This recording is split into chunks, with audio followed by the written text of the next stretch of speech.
Today, we are looking at the top 10 questions candidates ask about PLAB 1.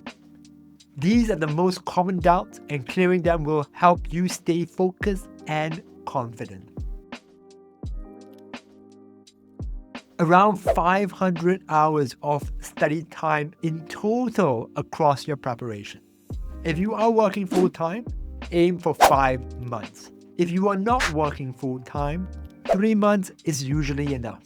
Start early, spread it out, avoid cramming last minute. No need for large textbooks. The PLAB 1 is a practical clinical reasoning exam.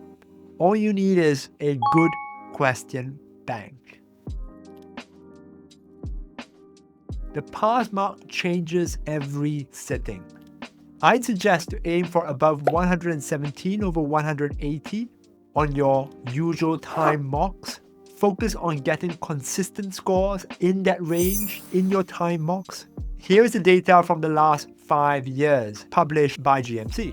As you can see, the percentage of candidates passing stays very steady around 70 to 74%. This means that most candidates who actually sit the exam will pass. Yes, if you use it properly. Go through categories, read the explanations, use mnemonics, use the diagrams, flag weak questions and revisit them regularly. That is more valuable than jumping between question banks.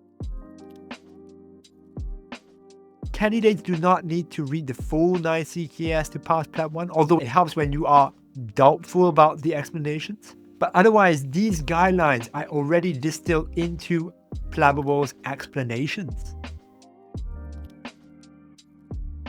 The short answer is no. International medical graduates will continue to sit PLAB, not the MLA. The GMC has aligned PLAB 1 with the MLA content map, but the exam remains the PLAB exam.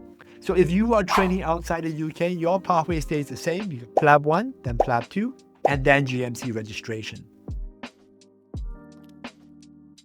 Aim to cover as much as possible, but understanding is the most important bit. The ideal situation is to finish all the questions in the practice by categories and then start your time mocks. Don't forget to flag your questions and revisit them regularly. No, there is no negative marking, so guess if you're unsure.